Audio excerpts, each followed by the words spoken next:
remercions le Seigneur pour ce beau cantique. Le temps est contre nous. Prenons la parole de Dieu.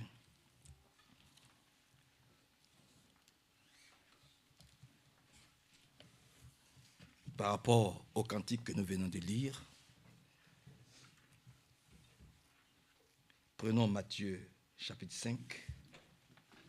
Matthieu chapitre 5. Matthieu chapitre 5. Et nous pouvons commencer à lire à partir du verset 3. Matthieu 5, 3. Il est dit: heureux ceux qui se savent pauvres en eux-mêmes. Amen. Oui. Heureux ceux qui se savent pauvres en eux-mêmes, car le royaume de Dieu est à eux. Asseyons-nous. Heureux ceux qui se savent pauvres en eux-mêmes.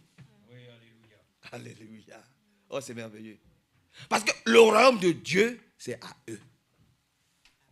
Alors, je voudrais vous dire ce soir, par rapport au cantique, il y a des pauvres de Dieu, et puis il y a des pauvres du diable. Ce n'est pas la même chose. Hein? Écoutez bien. Il y a des pauvres de Dieu. Les pauvres de Dieu, là, ce sont ceux qui vivent de la miséricorde de Dieu. Amen. Quand on lit bien, il est dit ici: heureux ceux qui savent qu'ils sont pauvres en eux-mêmes. Alléluia. Pourquoi? Parce que le royaume de Dieu leur appartient. Ils sont pauvres quant aux choses du monde, mais ils sont riches quant aux choses de Dieu. Amen. Et puis, il y a les pauvres du diable. Les pauvres du diable, c'est eux qui sont remplis des choses de ce monde. Très religieux. Très religieux. C'est-à-dire, tu ne peux rien faire ou tu ne peux rien dire. Ils sont pauvres dans les mensonges. Le mensonge, c'est une pauvreté. Hein. Et ça, c'est le diable qui donne. Les jalousies, les envies, les concurrences, tous ces choses, c'est de la pauvreté que le diable donne. Parce que, écoutez, qu'est-ce que le mensonge ou les concurrences ou les envies ou les réseaux sociaux peuvent vous apporter par le ciel?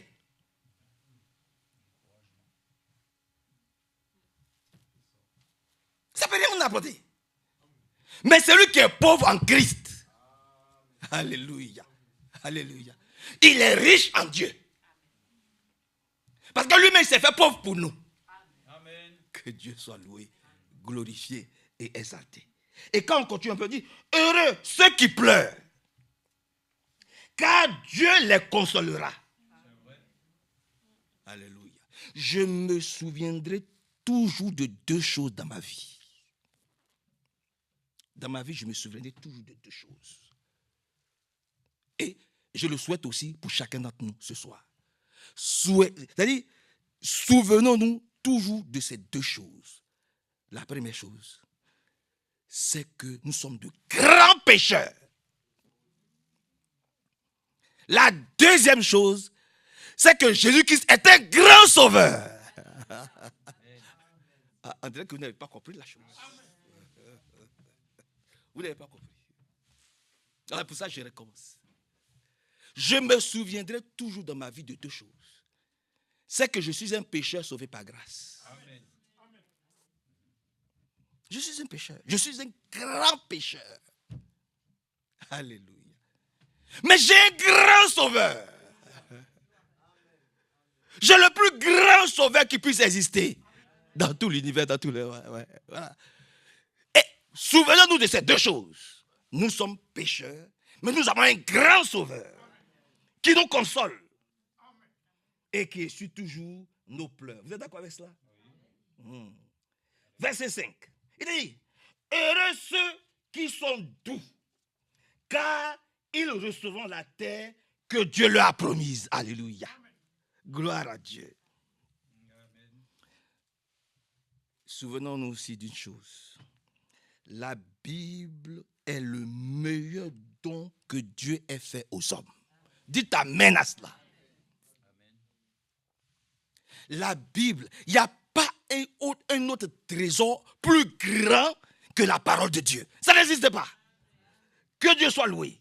Parce que c'est au travers de la parole de Dieu, de la Bible, que tu peux distinguer le bien du mal. Vous n'avez pas compris, donc je recommence. Le plus grand don que Dieu fait à un homme, c'est de lui révéler sa parole. Amen. Voilà, je vais faire ça comme ça. Le plus grand don que Dieu peut faire à un homme, c'est que Dieu lui révèle sa parole. Amen. Et au travers de la parole de Dieu, tu peux distinguer, tu peux savoir, tu peux connaître le bien, tu peux faire la différence entre ce qui est bien et puis ce qui est mal. Et puis tu choisis le bien pour vivre. Vous avez bien compris maintenant? Donc on continue. Et que Dieu nous bénisse. Il a dit, heureux ceux qui ont faim et soif. Alléluia. Amen. Voyez-vous, de vivre comme Dieu le demande. Car Dieu exercera leur désir. Je dis alléluia, amen. Oui. Vous êtes heureux de vivre comme Dieu le désire? Alléluia. Alléluia. Je le dis toujours à ma femme. Je ne suis pas un homme avec une grande foi. Je recommence. Je ne suis pas un homme avec une grande foi. Je n'ai qu'une petite foi en un grand Dieu. Je recommence.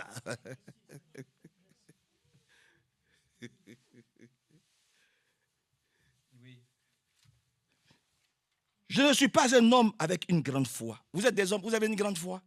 Moi, je n'ai pas une grande foi. Je n'ai qu'une petite foi. Mais ma petite foi là, elle rencontre un grand Dieu. C'est Dieu qui augmente notre foi. Tout seul, je ne peux rien.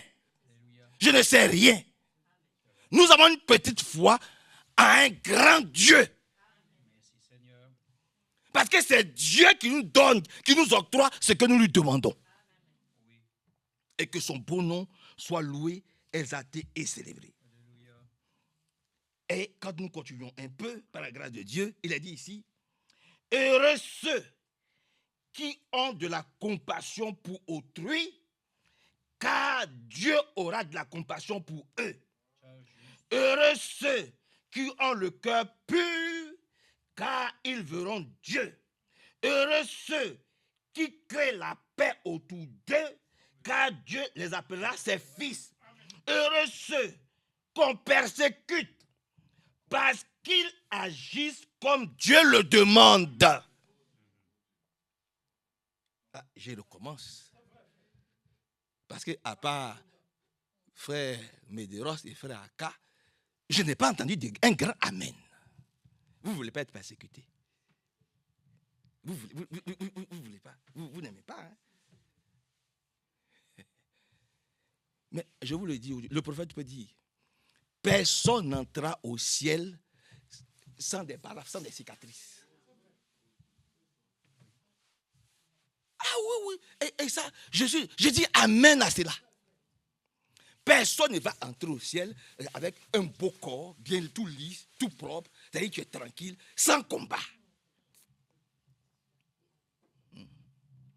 Que Dieu vienne à notre, que le Seigneur vienne à notre secours. J'ai fini. C'est une parole d'instruction. J'ai fini. Vous comprenez? Donc, nous le supplions encore aujourd'hui. Seigneur, viens, vraiment, viens à notre secours, viens à notre aide. Et vraiment, voilà. Que Dieu prenne le contrôle de toutes les affaires de nos vies. Mais est-ce que vous êtes d'accord avec ça? Oh, mais vous êtes faible en amen aujourd'hui. Je reprends. C'est-à-dire, Dieu doit prendre le contrôle de toutes les affaires de nos vies. Oui, Seigneur. Amen. Quelle que soit l'affaire, quel que soit le projet, Dieu doit prendre le contrôle de tout. Il doit tout contrôler, tout diriger. Il doit être le commandant en chef. C'est ça que nous allons réussir dans toutes nos affaires. Que son nom soit loué, glorifié et exalté. C'est ça que quand on dit heureux ceux qu'on persécute parce qu'ils agissent comme Dieu le demande. Ils agissent comme Dieu le demande. Voyez-vous. Seigneur, merci. Nous sommes les pauvres. Nous sommes les pauvres de Dieu. Je préfère être un pauvre de Dieu qu'être un pauvre du diable. Oui. Avoir tous les trésors de ce monde et puis mourir en enfer. Plutôt que d'avoir le minimum pour vivre et puis entrer au ciel. Alléluia. Oui. Parce que nous savons que notre déménagement, là, c'est là-bas. C'est notre nouvelle adresse. Là. Il est en train de préparer chacun, la maison de chacun. C'est là-bas. Il est en train de préparer la maison de chacun. C'est là-bas. Notre adresse, là, c'est là-bas. Ce n'est pas en enfer. C'est là-bas au ciel, là-bas, avec lui, là-bas. Que Dieu soit loué. Que Dieu soit exalté. Que Dieu soit glorifié. Qu'il soit magnifié. Et que son nom soit vraiment très élevé. Voilà, aujourd'hui et à jamais. Voilà. Donc, souvenons-nous toujours de ces deux choses-là. Nous sommes des grands pécheurs. Nous sommes des grands pécheurs. En tout cas, moi, je le reconnais, je suis un pécheur. Mais j'ai un grand sauveur. Alléluia. Qui m'a tout pardonné. Et qui a payé le prix à Golgotha. Alléluia. Que son beau nom soit loué, exalté, célébré, glorifié. Il a payé le prix à Golgotha. Pour ma délivrance, pour ma libération. Alléluia. Seigneur, nous remettons tout dans tes mains. Gloire et honneur te soient rendus. Tu es merveilleux. Tu es glorieux. Tu es un Dieu bon. Tu es un Dieu puissant. Tu es un Dieu omnipotent, omniscient. Maintenant, nous remettons ton serviteur dans tes mains. Nous comptons sur toi pour être puissamment béni. Au nom de Jésus-Christ. Amen. Amen.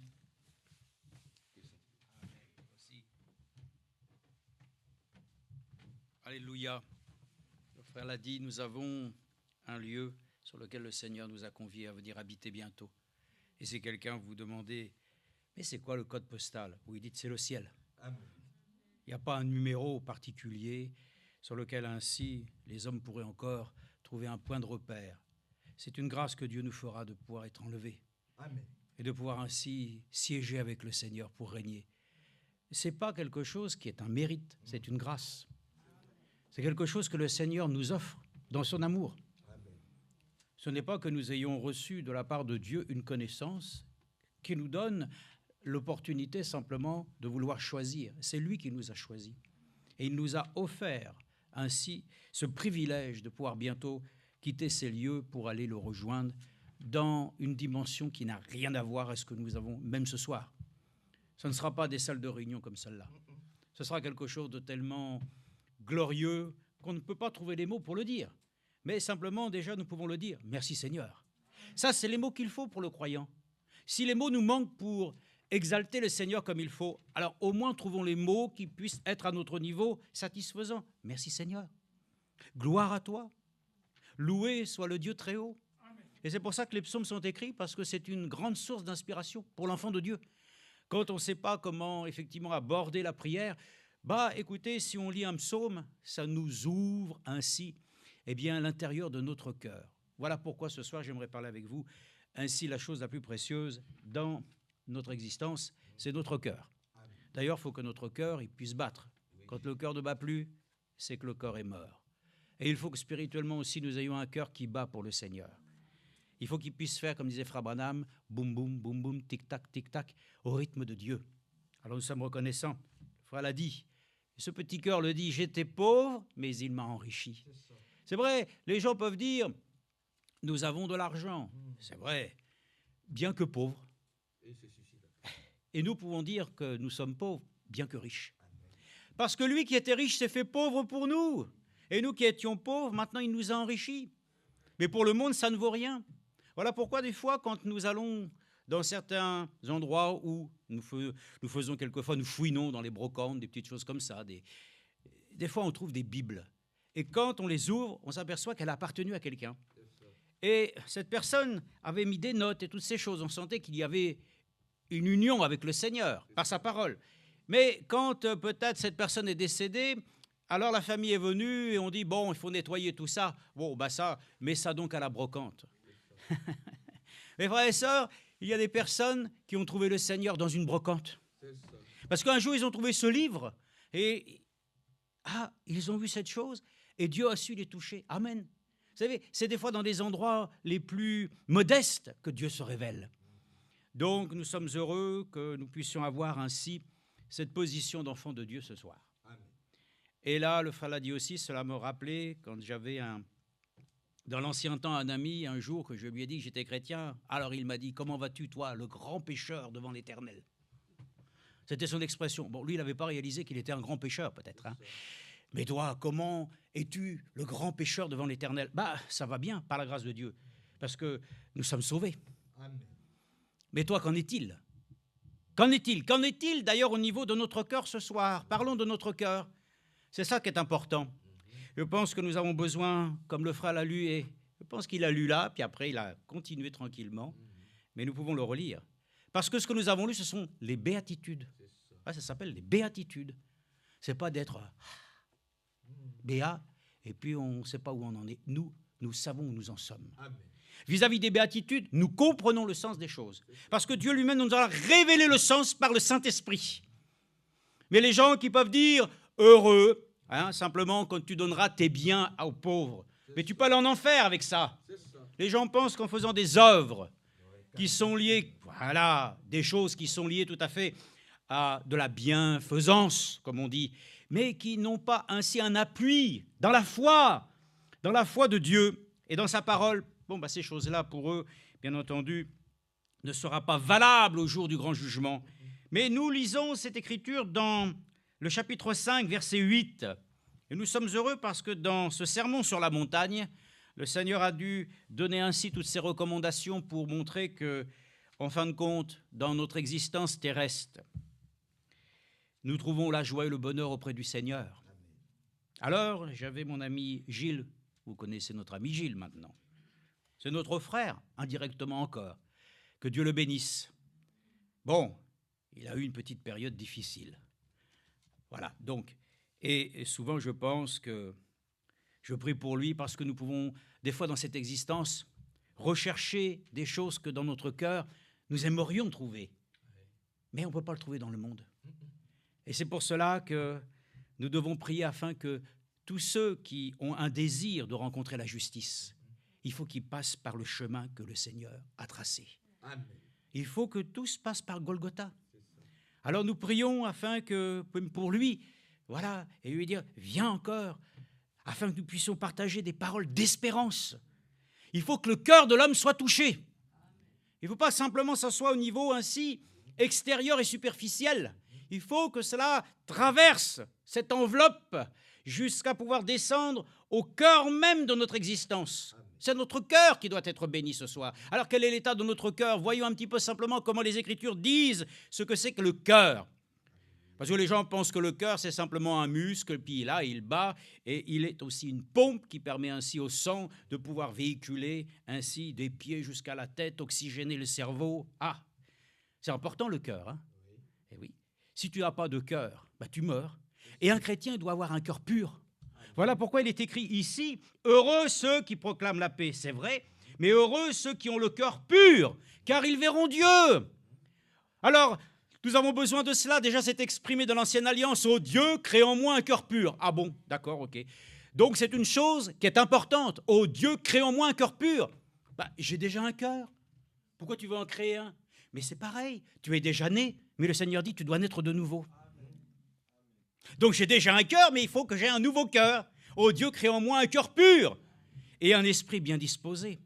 Et ça, nous sommes reconnaissants à Dieu parce que dans notre temps, le Seigneur nous a donné un message biblique, comme du temps de Jean-Baptiste, qui va disposer un peuple pour pouvoir ainsi recevoir le Seigneur. Et ça, il faut que nous soyons devant le Seigneur convenables. Il faut que nous ayons ainsi la stature de l'homme parfait qui lui plaît. Et Dieu doit retrouver ainsi en chacun d'entre nous, sa nature, son caractère. Il faut qu'il trouve quoi? Exactement comme David, un cœur selon ainsi le cœur de Dieu. Amen. Donc c'est clair, ce soir, nous devrions avoir un cœur qui puisse battre et dont nous sentons que ce cœur est un cœur selon ainsi le cœur de Dieu. Et David, malgré ainsi son errance, lui aussi était un grand pécheur. D'ailleurs, qui peut dire ainsi qu'il n'était pas un pécheur? Nous sommes tous conçus dans l'iniquité. Nous sommes tous venus dans ce monde. Ainsi, les premières choses que nous avons pu dire quand on a pu parler, c'est déjà des mensonges. C'est comme cela. Pourquoi? Mais parce que nous sommes nés dans l'iniquité. Mais Dieu nous accorde la grâce aujourd'hui de pouvoir disposer en nous des paroles de vérité. C'est un privilège. C'est pour ça que nous haïssons tous les gros mots. Nous haïssons toutes les paroles qui sont celles que nous entendons dans ce monde, qui nous sont si familières, n'est-ce pas? Nous n'avons pas des paroles d'incrédulité. Nous devons avoir des paroles, les paroles de la vie éternelle, qui doivent affirmer en nous que le Seigneur lui-même, ce qu'il a dit, sa parole doit être la nôtre. Amen. Et qu'elle puisse être ainsi dans le fond de notre cœur ce soir, le moyen aussi de la confesser. Parce qu'il est dit, si tu confesses Jésus de ta bouche, lui aussi va te confesser. Le frère l'a dit. Quand le frère Daniel Curie, lui-même, avec la pensée que de toute façon, comme on dit, son bagage serait suffisant, eh bien, il a fallu qu'il entende simplement « oui, tu as fait telle et telle chose répréhensible, mais parce que tu as pris position pour moi, alors moi aussi je prends position pour toi. Prenons aussi position pour la vérité ce soir. Accordons-nous d'être ainsi consciencieux dans les voies du Seigneur et que ces béatitudes soient pour nous ainsi, non pas simplement une complainte, qu'elle soit simplement comme une sorte de poésie sur laquelle ainsi nous n'aurions que simplement à l'effleurer. Heureux pour ceux qui vivent ces choses. Frère Branham a dit lui-même, l'Église de Jésus-Christ connaîtra les béatitudes. Et nous le croyons sincèrement que nous avons besoin de nous réjouir et d'être dans l'allégresse, comme il est dit, parce que votre récompense sera grande dans les cieux, car c'est ainsi qu'on a persécuté les prophètes qui vous ont précédés. Amen. Ainsi, le fond de mon cœur, ça c'est important, c'est du cœur que viennent les sentiments d'amour. Ah bon, vous allez dire, mais ça vient de où? Écoutez, ça ne vient pas dans votre cœur, justement, qu'il est dit que Dieu a déversé son amour dans notre cœur par le Saint-Esprit. L'amour de Dieu est prévu habiter notre cœur. Pas ainsi la tête, ni les autres organes, parce que les autres organes doivent pouvoir répondre justement à ce que la tête dit, mais il faut que de l'abondance du cœur, amen, naisse en nous un désir de pouvoir produire la justice du Seigneur. Donc c'est dans notre cœur que Dieu fait résider ainsi sa plénitude. Alors les gens diront, ah oui, c'est vrai, Frère Branham a parlé que dans le cœur, il y a un petit endroit sur lequel... Non, frère et sœur, on ne va pas disséquer la chose, on ne va pas prendre un bistouri pour essayer d'aller prendre le cœur de quelqu'un et d'essayer de trouver l'endroit. L'âme, frères et sœurs, c'est ça qui est important. Le cœur du croyant, le fond de la chose, c'est son âme. L'âme qui pêche est l'âme qui mourra. Mais l'âme qui a été rachetée, elle est sauvée pour l'éternité. Le cœur de l'homme est constitué d'une chose sur laquelle on ne peut pas palper la chose avec les mains. C'est une dimension, frères et sœurs, où Dieu lui-même, qui est esprit d'ailleurs, Dieu est esprit. Il a fallu qu'il se fasse un corps pour qu'on puisse le voir. Il s'est fait homme afin que nous puissions, nous, en tant qu'hommes, avoir ainsi une compréhension des choses qui sont célestes. Mais dans l'esprit, alors les choses se révèlent dans notre cœur. C'est dans notre cœur et nous allons lire quand même des choses sur lesquelles nous avons besoin de nous attentionner. Matthieu 9, 4, puisque nous étions dans Matthieu, nous lisons Matthieu 9, 4. J'ai vu que souvent nous chantons « Mon cœur voudrait t'aimer, assez t'aimer ». Voilà, si on le chante, c'est qu'il doit y avoir quelque chose qui ressemble à une réalité là-dedans, non? Mon cœur voudrait t'aimer. Ah oui, c'est mon cœur qui doit vouloir aimer. Mais qu'est-ce que mon cœur? Ah, mon cœur, c'est quoi? Écoutez, dans le cœur, nous voyons bien ainsi l'âme d'un croyant. Il y a quelque chose parfois qui le triture. Il a des états d'âme. Parce qu'il y a ainsi, comme nous le savons tous, la constitution de notre être, c'est d'abord le corps, l'esprit et l'âme. On va le relire tout à l'heure. Donc, le corps lui-même dispose bien sûr, avec notre nature propre, des sentiments. Mais il y a une chose qui est plus grande, c'est l'amour de Dieu. Et l'amour de Dieu lui-même, qui se met ainsi à l'intérieur de notre cœur, c'est la vie de l'esprit. C'est plus simplement les choses que tu ressens parce que tu les vois, tu les sens, tu les touches. Vous voyez, il faut que nous comprenions notre cœur, à l'intérieur de notre être le plus profond, doit ainsi demeurer l'esprit du Seigneur. Amen. L'esprit, il doit habiter dans ton cœur. Amen. Au fond de ton cœur, au fond de mon cœur, le Saint-Esprit agit. Et oui, et on chante ces choses-là. Il faut que notre cœur ce soir soit une propriété réellement de notre Dieu. Amen. Lisons simplement Matthieu 9,4, il est dit ici, « Et Jésus, qui connaissait leurs pensées, dit, « Pourquoi avez-vous de mauvaises pensées dans vos cœurs ?» Donc Jésus sait très bien ainsi que dans notre cœur, il ne faut pas qu'il soit partagé. Et il ne faut pas qu'il soit ainsi trituré, toujours par les pensées qui nous viennent ainsi des choses extérieures. L'esprit de l'homme est toujours en contestation. Hein, est-ce que Dieu a dit? Est-ce que ceci? Voilà, ça c'est ce que l'ennemi essaie de faire. Mais dans un cœur doit demeurer ainsi l'Esprit de Dieu et il doit être paisible en nous. Donc c'est important. Déjà, le Seigneur sait que dans le cœur des hommes, le cœur de l'homme est tortueux, par-dessus toute chose. Vraiment, il faut que nous comprenions qu'il y a quelque chose sur lequel ainsi le Seigneur doit pouvoir ainsi réellement ce soir prendre possession. C'est-à-dire, ce n'est pas simplement le cœur tel qu'on le conçoit comme cela, mais il faut que notre âme, qui a été rachetée au prix du sang, soit totalement animée de l'esprit de vérité. Le cœur de l'homme est fait pour qu'il puisse être rempli, alléluia, du bonheur céleste. C'est un cœur qui ne doit pas être partagé, un cœur qui doit appartenir à Dieu, et un cœur, donc, selon le cœur de Dieu, qui le satisfait. Ainsi donc, ça c'est une première écriture, mais si nous allons dans Marc chapitre 7, 21, Marc 7, 21, Marc chapitre 7, 21, il est dit, regardez bien, hein, car c'est du dedans, c'est du cœur des hommes que sortent les mauvaises pensées. Prostitution, vol, meurtre, adultère, cupidité, méchanceté. Oh, Dieu crée en moi un cœur pur. Il faut que nous puissions comprendre que nous avons ainsi donc ici, voilà, toute une panoplie des œuvres de la chair. Et ça aussi, tous les hommes peuvent le connaître, ça c'est indéniable.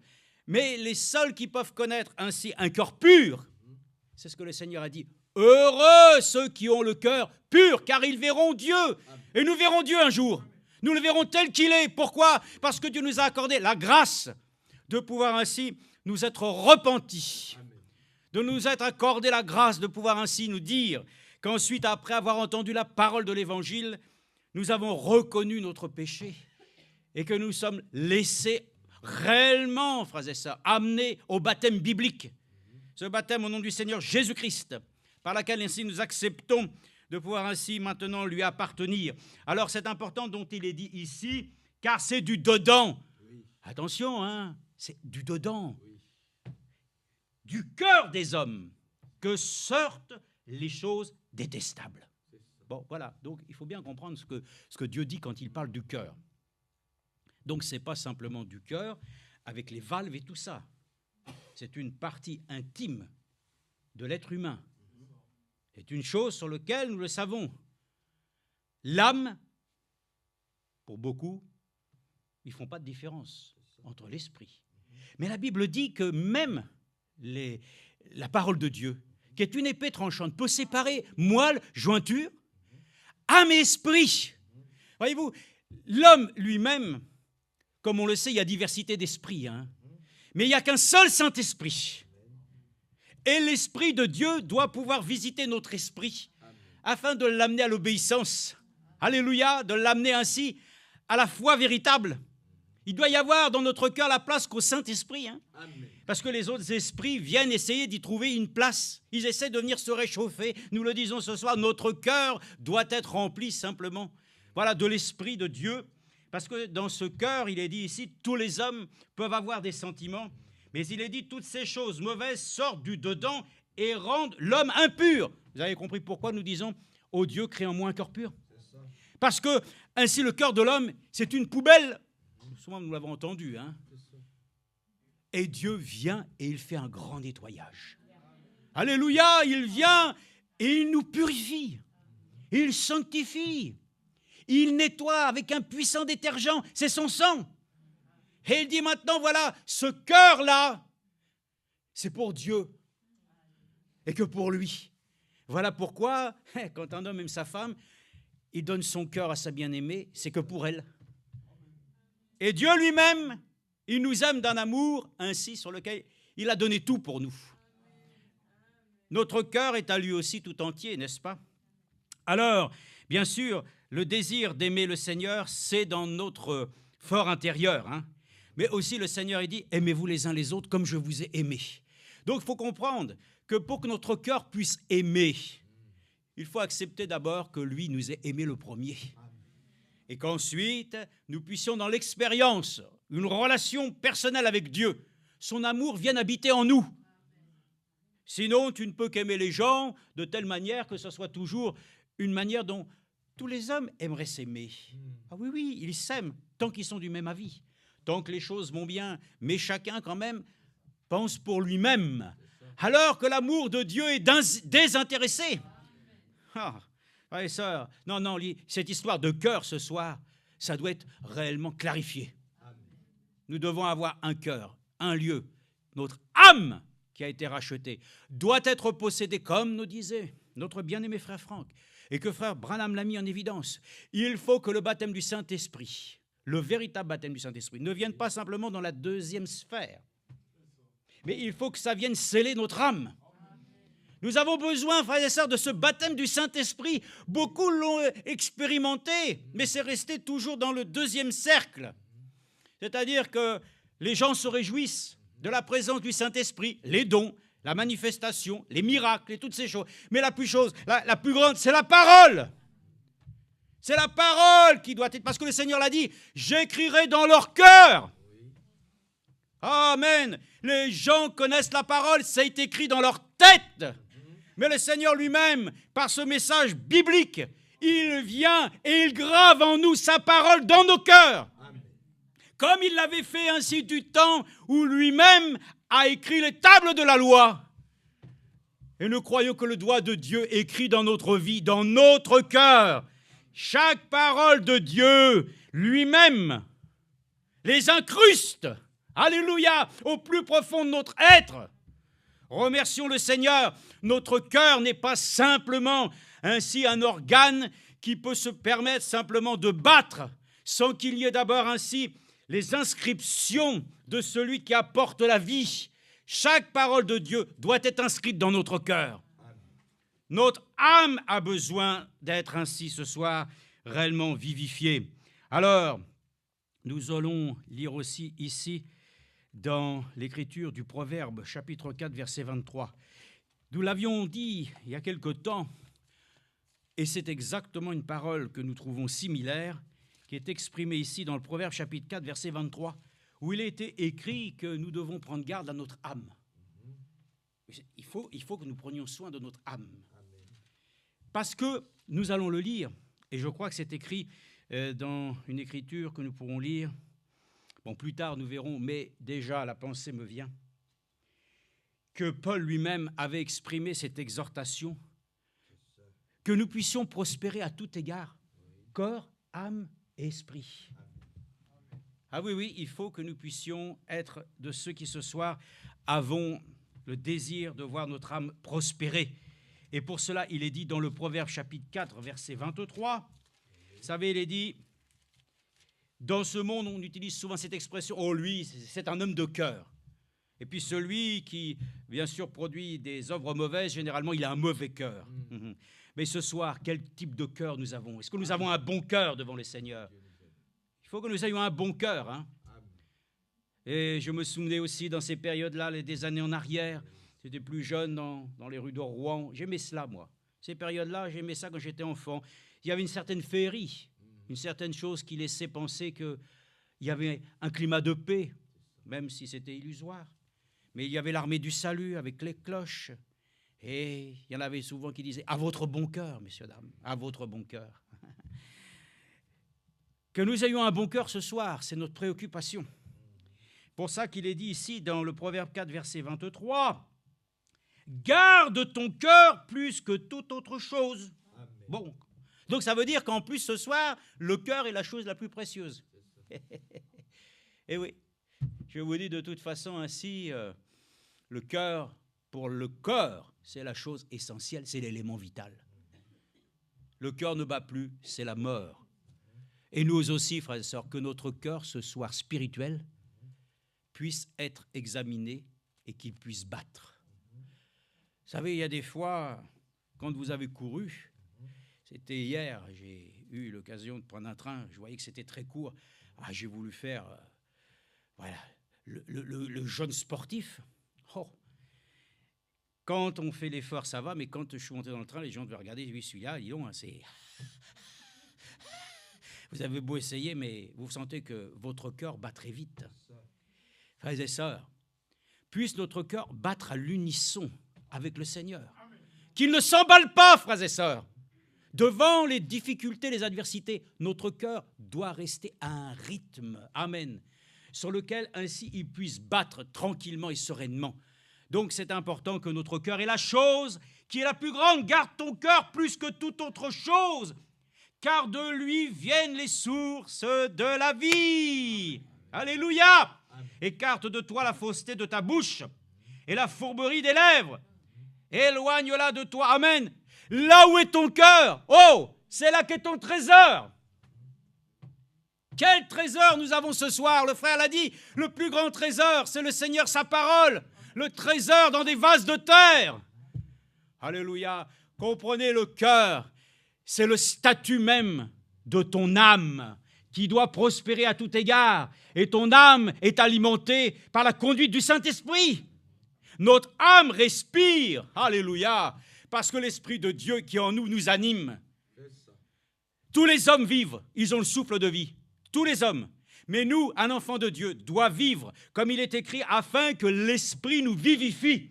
Que l'Esprit de Dieu soit en nous une source, comme il est écrit ici, source de vie. Bon. Donc c'est important de voir que le cœur est une chose très importante pour le croyant. Nous allons voir, essayons d'avancer encore un peu pour voir ainsi dans Matthieu 15, 18. On retourne dans l'Évangile.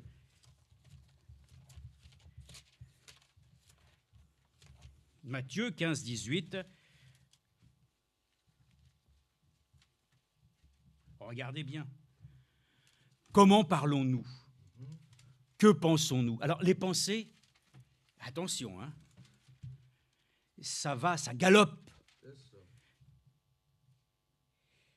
Alors, aussi, là, il est écrit de la même manière au verset 18, « Mais ce qui sort de la bouche provient du cœur. » Ah, de l'abondance du cœur sortira les paroles de bénédiction. Mais si notre cœur n'est alimenté, oh, frères et sœurs, que de choses détestables, qu'est-ce que vous croyez qu'on va confesser? Vous allez dire, mais je ne dis pas du mal de personne. Oui, tu te contiens. Mais est-ce que nous confessons le nom de Jésus? C'est ça qui est important. Quand nos cœurs sont remplis, frères et sœurs, alors il déverse, non pas simplement une effluve de paroles, parce que c'est ainsi que nous possédons, alors nous disons notre connaissance. Non, un cœur réellement qui contient la parole de Dieu. C'est ce que Paul a dit à Timothée, c'est le dépôt. Il y a un dépôt que Dieu met dans notre cœur. Et au jour de la difficulté, ça surgit pour confesser le nom de celui qui t'a sauvé, qui t'a déjà dit que lui-même prend soin de toi, qui prend soin de moi. Donc dans notre cœur, c'est important, il y a un fondement. Voilà pourquoi il est écrit que toute la parole de Dieu repose sur un solide fondement. Et la révélation de ta parole qui nous éclaire, la révélation Jésus-Christ, lui-même est la pierre angulaire sur toute l'Église est bâtie. Et ça aussi dans notre vie, notre cœur doit avoir ainsi une assise. Donc un cœur qui n'est pas attaché au Seigneur est un cœur qui est superficiel, qui ne s'attache que simplement au mouvement des circonstances. Tant qu'il est en réunion, tant qu'il côtoie toujours les frères et les sœurs, tant qu'il est dans une atmosphère sur laquelle il se maintient, mais il est dénominationnel en fait. Notre cœur doit être attaché au Seigneur et à lui seul. qu'il y ait de la bonne ou la mauvaise météo, hein, nous devons continuer à marcher avec assurance, parce que nous avons un témoignage à rendre à Dieu, par laquelle ainsi encore aujourd'hui, notre cœur, comme il est dit, mon cœur est plein d'assurance. Alors, remercions-le qu'il est dit ici, et c'est une parole, ma soeur, évidemment, qui n'est pas flatteuse, hein, mais qui est à la réalité. Mais ce qui sort de la bouche provient du cœur, et ce qui rend l'homme impur. Amen. Car c'est du cœur que viennent les mauvaises pensées, les meurtres, les adultères, les prostitutions, et ça continue. Voilà ce qui souille l'homme, mais manger sans s'être lavé les mains, cela ne rend pas l'homme impur. Amen. Amen. C'est important, frères et sœurs, que nous puissions avoir un cœur ce soir purifié. Amen. Le cœur lui-même draine le sang. Ainsi, c'est un processus. Bon, moi, je ne suis pas médecin, hein. Mais enfin, on m'a compris et j'ai expliqué quand même. On m'a expliqué que, voilà, le sang, à un moment donné, quand on respire, le sang qui est en nous, ben, il va devenir impur. Hein? Et ensuite, par le processus, le cœur lui-même va lui permettre de se purifier. Hein? C'est un principe. C'est ce que fait le Seigneur pour nous aussi. Amen. Alléluia. Frères et sœurs, notre cœur doit avoir ainsi en nous un courant d'eau vive qui permet de nous purifier de tous nos péchés. Notre cœur est alimenté du sang de l'agneau. Alléluia. Sa vie coule en nous. Dans nos veines coule la vie de Jésus-Christ. Et on diront, on va vous faire, moi j'ai fait ça, des transfusions sanguines. Bon, moi je ne suis pas témoin de Jéhovah. Hein. Mais il n'y a pas, les gens disent oui, tout ça, c'est le sang, il faut respecter. Je le respecte, parce qu'il dit, il n'y a pas de plus grande chose que de donner sa vie pour son prochain. Et oui, et le sang est un moyen aussi de sauver des vies. Parce que c'est important, qu'est-ce que c'est que notre vie, hein? Mais Dieu, lui, il a fait couler son sang pour moi. Alors, je remercie le Seigneur de ce qu'il puisse accorder ce soir ainsi la conscience que notre cœur, c'est cette chose sur laquelle ainsi le Seigneur lui-même veille. En fait, tu veilles sur ton âme. Et l'âme est la chose la plus précieuse. Parce que l'âme qui pêche meurt et l'âme que Dieu a sauvée vivra pour l'éternité. Amen. Nous devons veiller sur notre âme. Parce que ce n'est pas simplement un devoir, c'est une nécessité que de pouvoir laisser toujours le sang de l'agneau nu purifié. Continuons, frères et sœurs. Ainsi, Luc 6, 45, ah oui, l'Évangile en parle, bien sûr, mais qu'est-ce que vous voulez? C'est aussi le moyen par lequel le Seigneur appelle ses enfants. Alors, 6, 4, il est dit ici, Luc 6, 45, 6, 45, regardez ce qui est dit. Verset 44, car chaque arbre se connaît à son propre fruit. On ne cueille pas des figues sur des épines. Et l'on ne vendange pas des raisins sur des ronces. Ah, ça, c'est tout à fait vrai. Hein? L'homme bon tire le bien du bon trésor de son cœur. Et le mauvais tire le mal de son mauvais trésor, car c'est de l'abondance du cœur que la bouche parle. Amen. Alléluia. Nous sommes très heureux que nous puissions avoir ainsi la considération de ces choses. Alléluia. Ainsi, nous voulons lire aussi dans Romains 10, 10. Là, c'est plus l'Évangile, mais c'est dans l'instruction de la vie de l'Église qui nous est donnée cette écriture. Romains, chapitre 10, verset 10.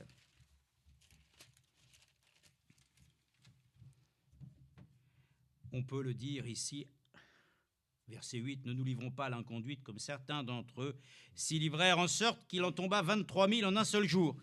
Ne tentons pas le Seigneur comme ils le tentèrent, certains d'entre eux qui périrent par les serpents. » Et encore, Dieu, dans sa miséricorde, leur a dressé même un serpent d'airain, que quand ils regardaient ainsi le serpent d'airain, ils étaient guéris. Gloire à Dieu. Ce soir, nous pouvons regarder à notre Seigneur qui lui-même s'est dressé sur la croix. C'était lui la préfiguration. Lui-même représentait déjà celui qui serait un jour pour nous sur le bois. Et que tous ceux qui regardent à lui seront guéris. Nous sommes heureux de lui appartenir pour cela. Ne tentons pas le Seigneur. Verset 10. Ne murmurez pas, comme murmurèrent certains d'entre eux qui périrent par l'exterminateur. Cela leur est arrivé à titre d'exemple et fut écrit pour nous avertir, pour nous, qui à la fin des siècles est arrivé. Amen. Que Dieu garde notre cœur, voyez-vous, frères et sœurs, de ne pas ainsi murmurer, de ne pas nous laisser aller, voilà, à des états d'âme, par laquelle ainsi tout ce que nous pouvons voir et constater aurait plus d'importance que l'œuvre de la croix. Vous savez que l'œuvre du salut, l'œuvre que Dieu a commencée dans notre vie, est la chose la plus importante vis-à-vis de toutes les autres choses que nous vivons. C'est ça le but. Toutes les choses qu'on peut vivre, les expériences avec, je dirais, tout ce qui est terrestre, oui, mais ce que Dieu fait en nous est plus grand, comme le frère l'a dit ici. Il y a une chose qui est plus grande que le péché. C'est le pardon de Dieu. Et nous, ce soir, nous pouvons le dire. Notre vie ici, c'est une chose, mais l'obéissance vaut mieux que les sacrifices. Et notre vie, frères et sœurs, elle ne vaut que d'être vécue si notre vie elle-même ne peut qu'ainsi vraiment s'épanouir au soleil de la justice, comme il est écrit. Alors on croit du cœur, et comme il est dit ainsi, c'est comme ça qu'on parvient au salut. Celui qui confesse de tout son cœur que Jésus est Seigneur, voyez-vous, c'est en confessant du cœur. Donc voyez-vous, hein, notre âme ainsi implore ce soir le Seigneur. Nous crions à lui, du fond de notre cœur, du plus profond de notre être. Dieu entend le cri de ses enfants. Amen. Et il voit la sincérité. Un cœur pur est un cœur de sincérité. Maintenant, je suis conscient, hein, on peut être très bien sincère et aussi dans l'erreur. Mais on peut être aussi sincère et dans la vérité. Et un cœur qui s'est laissé docilement, amen, amener à l'obéissance est un cœur qui vivra la sincérité de Dieu. Malgré ses faiblesses, il le confessera. C'est-à-dire, il dira, ma faiblesse, c'est une chose, mais j'ai confiance en toi, ô Dieu. Car ainsi, même Frère Branham l'a pu le dire, comment est-ce qu'on peut dire des choses aussi hideuses sur mon compte? Ils disent que j'ai un démon, mais mon cœur saigne pour lui. Comment est-il possible que mon cœur saigne pour Dieu et que je sois un démon, que j'appartienne ainsi au monde des ténèbres, mais mon cœur saigne pour toi, Seigneur. Oh Dieu, c'est une expression, mais notre cœur doit saigner ce soir. Il doit pouvoir ainsi être touché par la grâce de Dieu, car Dieu doit y voir ainsi dans le tréfonds de notre être un désir plus fort que de satisfaire simplement nos besoins, par lequel lui-même il a dit qu'il suffirait à toutes ces choses. Mais recherchez d'abord le royaume des cieux, un cœur qui est réellement en harmonie avec son Dieu. C'est vrai, recherche d'abord les choses d'en haut. Que Dieu nous aide, notre cœur est encore trop, frères et sœurs, et pris ainsi, je le dirais, un peu à l'image de ce que nous vivons aujourd'hui, nous sommes trop à miroiter encore les choses qui sont éphémères, des choses qui passent, mais un cœur comme un cœur de David, il recherche les choses d'en haut. Voilà pourquoi Paul l'a dit, aspirez aux choses les meilleures. Un cœur qui est réellement un cœur spirituel aspire aux choses d'en haut d'abord. Mais pour le reste, frères et sœurs, c'est normal, nous sommes humains et nous pouvons aspirer à des choses. Mais nous parlons maintenant la chose, la priorité en nous. Nous voulons ainsi veiller sur notre âme pour qu'elle ne puisse pas se laisser dérouter. Ainsi Paul l'a dit pour les Galates, après avoir été expérimenté dans des choses si pointues. Mais qu'est-ce qui vous a pris pour vous éloigner? Un autre évangile, il n'y en a pas, mais cependant, vous en prenez ainsi le chemin. Mais nous avons ainsi, frères et sœurs, à lui demander, ô Dieu, que notre cœur soit revigoré ce soir, que notre cœur reprenne son honneur, que notre cœur ainsi doit être séparé, c'est vrai, de tout ce qui a pu avec le temps. Moi, j'ai dit, c'est vrai, avec le temps, les choses peuvent s'entartrer en quelque sorte. Vous savez, la vie, elle passe, et nous pouvons avoir ainsi par moments le sentiment que nous nous sommes laissés étouffer. Mais le Seigneur est encore puissant pour venir ainsi avec sa pince, pour pouvoir couper toutes les ronces. Il est encore puissant ce soir pour donner ordre à ce que chaque âme que nous sommes puisse expérimenter encore le feu d'en haut. Ah oui, frères et sœurs, c'est ce que d'ailleurs nous souhaitons, que le feu de Dieu vienne et nous purifie. Alléluia, redressons ensemble ce soir l'autel.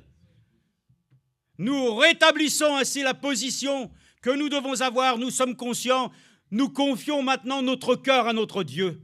Notre âme t'appartient, Seigneur, et il est temps ainsi que tu puisses encore visiter du haut des cieux ces enfants qui ainsi ont un désir de voir ainsi leur vie s'épanouir.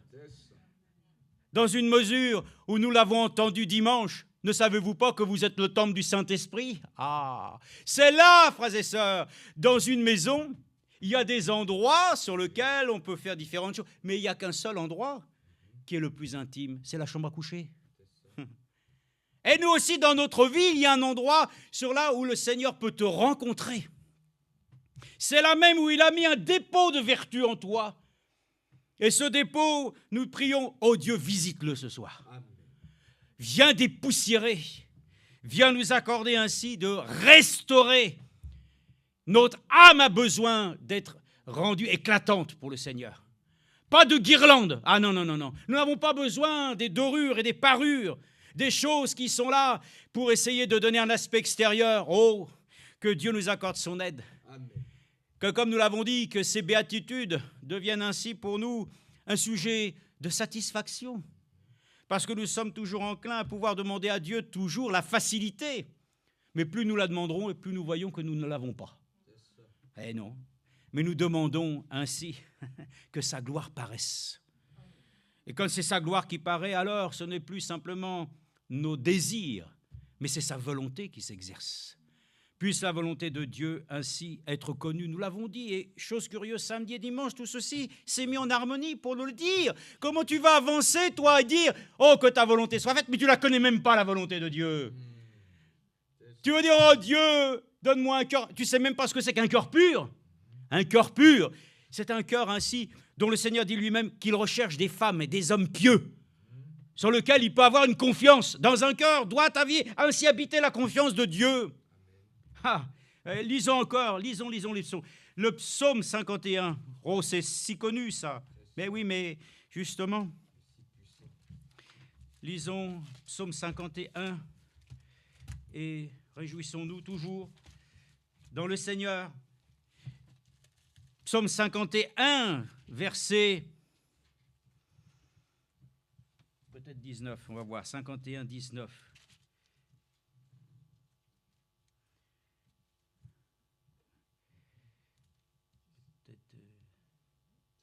Oui, c'est ça, 51, 19.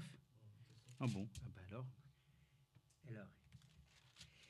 De tous les fils qu'elle a enfantés, écoutez, je ne comprenais pas, mais évidemment, Ésaïe, ce n'est pas les psaumes. Vous savez, encore une fois, je vous dis, la lumière est puissante.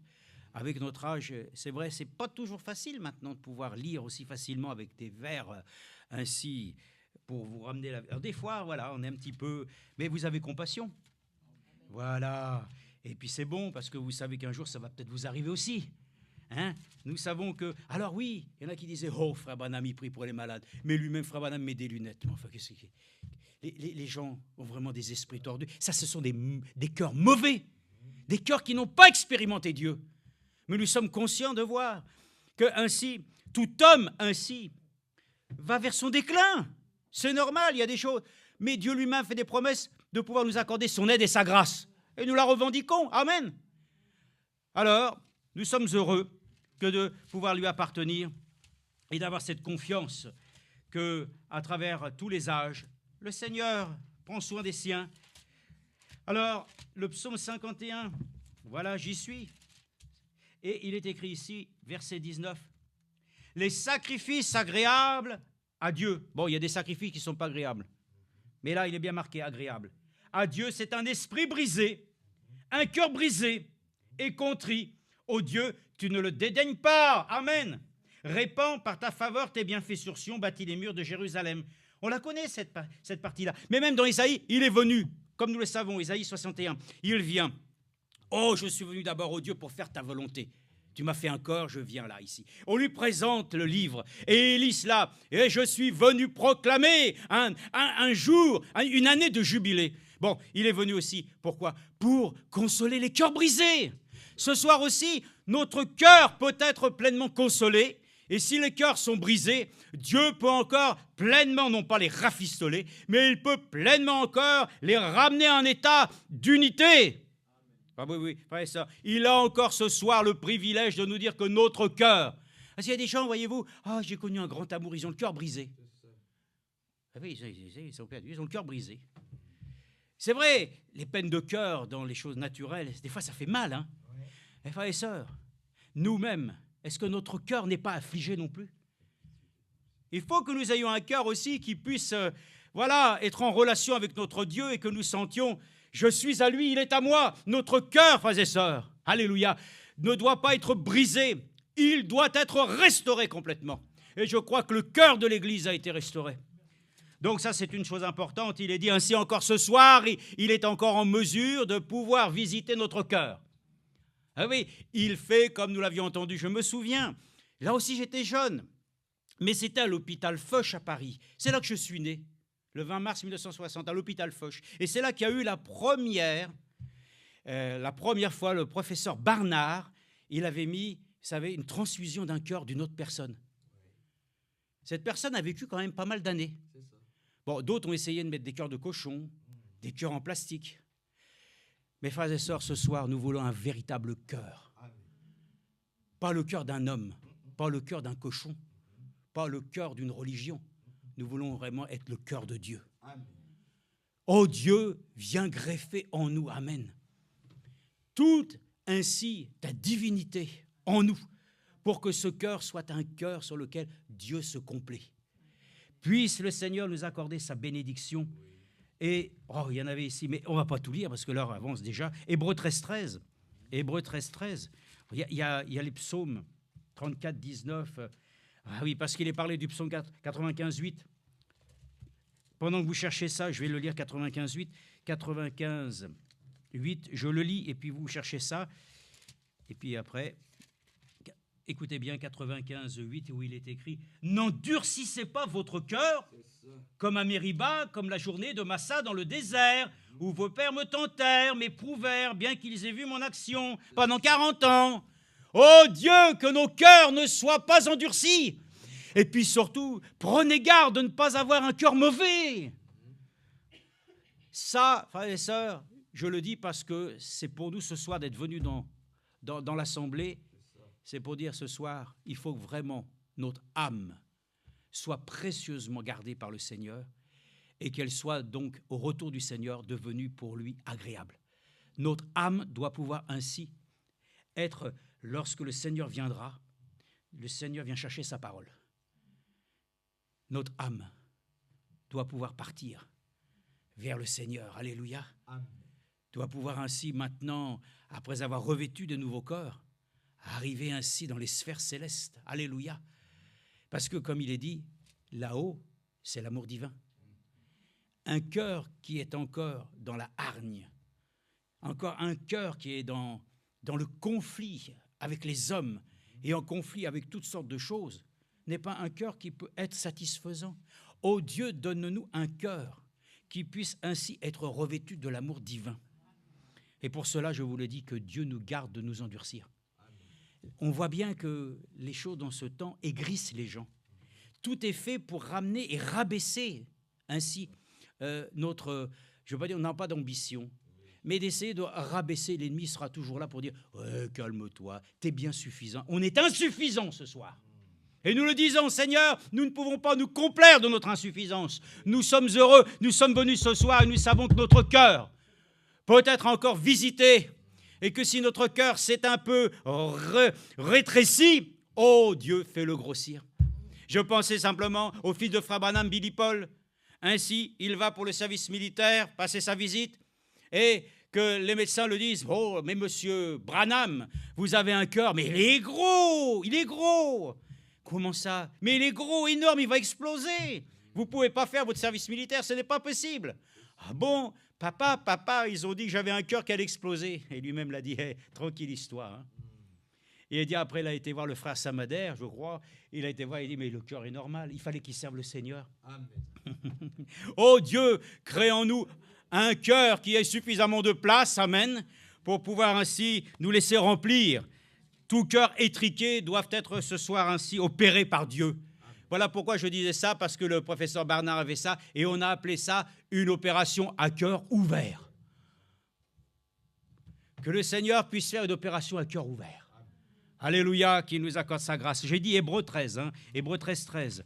Hébreux 13, 13.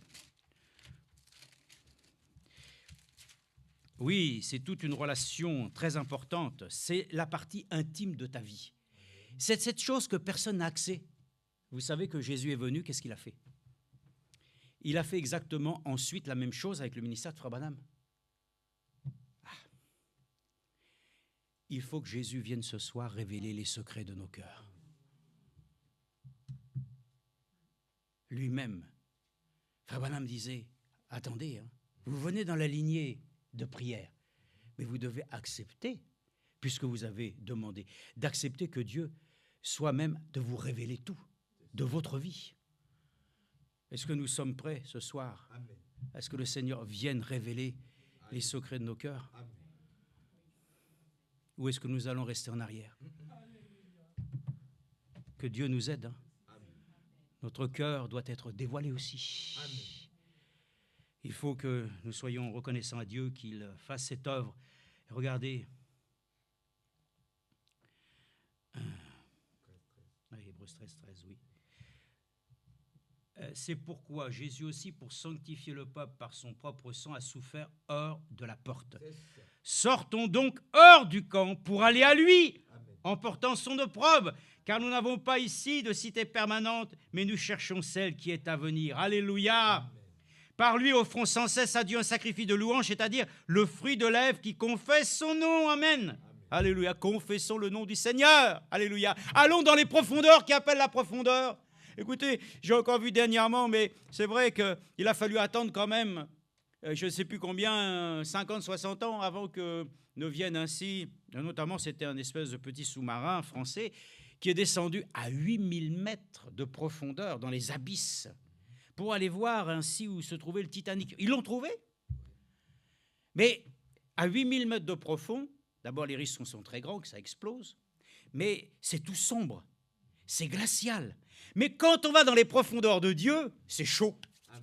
C'est lumineux. Amen. Et on ne ramasse pas ainsi des épaves. Frères et sœurs, dans les profondeurs de notre cœur se trouvent, alléluia, les pépites. Dans les profondeurs, nous allons trouver tout ce qui est un trésor. Voilà pourquoi il est dit, notre cœur doit être un trésor. Et notre trésor doit pouvoir être rempli de la grâce de Dieu. Comme il est dit, nous venons à lui, nous lui offrons ainsi un sacrifice de bonne odeur, de louange, c'est-à-dire le fruit de lèvres qui confesse son nom. Amen. Alors que notre cœur confesse les choses, mais pas que nous le fassions, voyez-vous, je le dis, mais je ne le crois pas, je ne le pense pas, que notre cœur soit vrai, sincère devant Dieu. Sinon, taisons-nous. Amen. Mais si on se tait, alors les pierres vont crier. Que Dieu nous accorde la grâce d'avoir un cœur généreux, un cœur qui aime. Le cœur, l'âme que nous avons, notre cœur, est fait pour aimer, pas pour pouvoir être intelligent, pas pour pouvoir ainsi avoir de la connaissance. Dans le fond, notre expérience avec Dieu, le message biblique, c'est que nous puissions être revêtus de l'amour divin. Le message doit nous revêtir de l'amour divin. Notre cœur doit être rempli. La parole de Dieu, c'est l'amour de Dieu. La grâce, c'est l'amour de Dieu. Tout est ainsi amour, parce que Dieu est amour. Et Dieu a voulu habiter ainsi dans nos cœurs. Et nous sommes très reconnaissants, amen, que nous puissions ainsi terminer certainement avec encore Romains 8, 6. Voilà, notre âme doit prospérer à tout égard. Le corps, nous croyons que le Seigneur aussi le bénit. Et nos esprits aussi sont vivifiés. Mais l'Esprit du Seigneur veut que nous puissions ainsi laisser cette parole maintenant descendre jusqu'au plus profond de notre être intérieur. Notre cœur, c'est ça, c'est cette partie de notre être spirituel que personne ne peut voir. Mais voilà, Jésus est venu et il a révélé les secrets des cœurs. Et il a dit à cette femme au puits, va donc chercher ton mari. Je ne sais pas ce que le Seigneur pourrait nous dire ce soir, mais quoi qu'il advienne, si c'est lui qui parle, et qu'il veut parler à ton cœur ce soir, et qu'il parle à mon cœur, alors n'endurcissons pas notre cœur. Il faut que nous laissions notre cœur devenir ainsi maintenant. Comme je vous l'ai dit, ça doit être comme un beau coton qui doit pouvoir tout aspirer de la part de Dieu. Que nous puissions trouver ce soir auprès du Seigneur, voilà, un libre accès au sanctuaire et que lui trouve un libre accès aussi à notre cœur. Romains 8, 6. Romains 8, 6.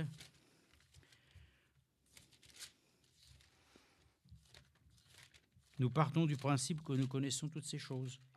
Et oui, mais nous partons aussi d'un principe que le Seigneur aime à toujours ainsi nous répéter, ainsi que la chose la plus précieuse, c'est notre cœur. Fais de l'Éternel tes délices, et il te donnera ce que ton cœur désire. Ah, tiens donc. Mais comme je l'ai dit, et je le pense, nos voix ne sont pas ses voix. Mais quand notre cœur lui appartient, les désirs qui sont en nous deviennent justes. Ces voix deviennent nos voix. Alors, nos projets, comme le frère l'a dit, ce ne sont plus nos projets, mais c'est les projets que le Seigneur lui-même a vus de meilleurs pour chacun. Alors, nous sommes heureux parce que dans le fond, c'est lui qui crée en nous, voilà, des choses justes. Notre cœur est fait pour être un cœur juste. Que le Seigneur nous donne ainsi de le croire. Ce ne sont plus simplement nos désirs, mais son désir d'être comme lui. Oh, comme le disait ce cantique, être comme toi, Jésus, c'est mon désir suprême. 8, 6. Après avoir, verset 5, en effet, ceux qui vivent selon la chair ont les tendances de la chair, tandis que ceux qui vivent selon l'esprit ont celles de l'esprit. Avoir les tendances de la chair, c'est la mort. Avoir celles de l'esprit, c'est la vie et la paix. Car les tendances de la chair sont ennemies de Dieu, parce que la chair ne se soumet pas à la loi de Dieu. Elle est en elle-même incapable. Or, ceux qui sont sous l'emprise de la chair ne peuvent plaire à Dieu. Pour vous, vous n'êtes plus sous l'empire de la chair, mais sous celle de l'esprit. Si du moins l'esprit de Dieu habite en vous, si quelqu'un n'a pas l'esprit de Christ, il ne lui appartient pas. Amen. Père Céleste, notre Dieu, nous te remercions alors que nous pouvons, Seigneur, maintenant nous laisser aller, Seigneur, non pas nous-mêmes, mais nous laisser aller, Seigneur, à ta grâce. Nous te prions que notre cœur puisse, Seigneur, ainsi ne pas nous condamner ce soir, mais que notre cœur soit au contraire plein d'assurance, que nous sommes ainsi l'habitation de l'Esprit de Dieu. Ce cœur a besoin ce soir d'être examiné. Et nous avons besoin que ce cœur, oui, à nouveau, pompe, Seigneur, d'une manière juste et équitable, les choses qui concernent le royaume de Dieu. Nous avons besoin, Seigneur, encore que notre cœur ne soit pas endurci, que notre âme, Seigneur, elle-même, puisse, Seigneur, pleinement être considérée comme une chose pieuse et sainte, que nous devons vraiment prendre soin. Nous devons être vigilants, les temps sont très mauvais et nous sommes reconnaissants, Seigneur, qu'aujourd'hui, ce soir, nous ne sommes pas venus vaniteux, nous ne sommes pas venus, Seigneur, prétentieux, mais nous sommes venus, selon la parole des béatitudes, d'essayer de pouvoir ainsi être bénis lorsque nous accepterons, Seigneur, que notre cœur, Seigneur, puisse accepter la grande pauvreté de Dieu, celle qui nous accorde la grâce de nous laisser remplir de ses richesses. Nous te remercions de bénir ces instants de prière. À Dieu soit la gloire dans le nom de Jésus-Christ. Amen.